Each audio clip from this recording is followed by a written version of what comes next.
Je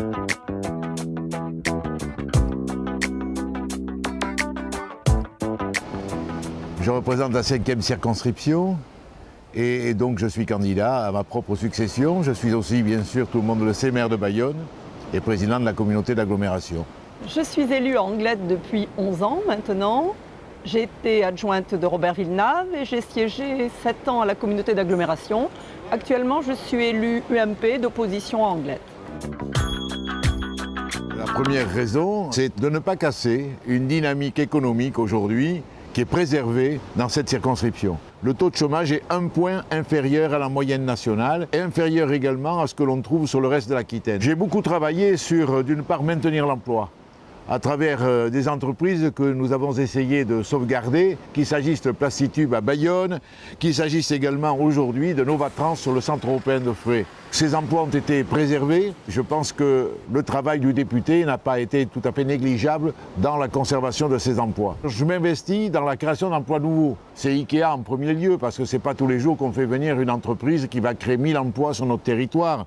Nous avons également créé Technocité. Là aussi, c'est de l'emploi à forte valeur ajoutée que nous créons.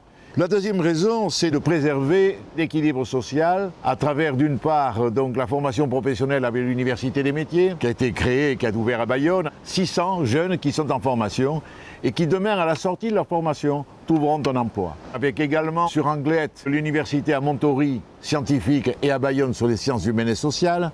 Avec également l'ESSIA à Isarvel. Nous avons des pôles de formation professionnelle et d'enseignement supérieur qui sont tout à fait remarquables. La solidarité, elle doit s'exercer à tous les niveaux, au niveau de la côte, au niveau de l'intérieur, en zone urbaine comme en zone rurale. J'ai également participé, grâce au FISAC, à la création ou au maintien d'emplois dans le commerce sur le centre-bourg de nos petits villages du Pays Basque et de la circonscription. Et je me suis battu auprès des maires pour maintenir la poste dans plusieurs endroits et des services publics avaient tendance à vouloir disparaître.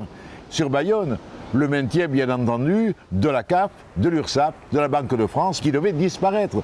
Le problème de la santé. Je m'étais investi en 1994 et nous arrivons à toucher au but. Nous allons avoir, dans 18 mois maintenant, un grand hôpital public, moderne, avec des gens extrêmement compétents. Nous avons un territoire merveilleux. Ce que nous voulons, c'est préserver une façon d'être, une façon de vivre, une convivialité, l'amour de notre pays, que ce soit les paysages, que ce soit l'environnement, que ce soit la gastronomie. Nous devons préserver notre mode de vie.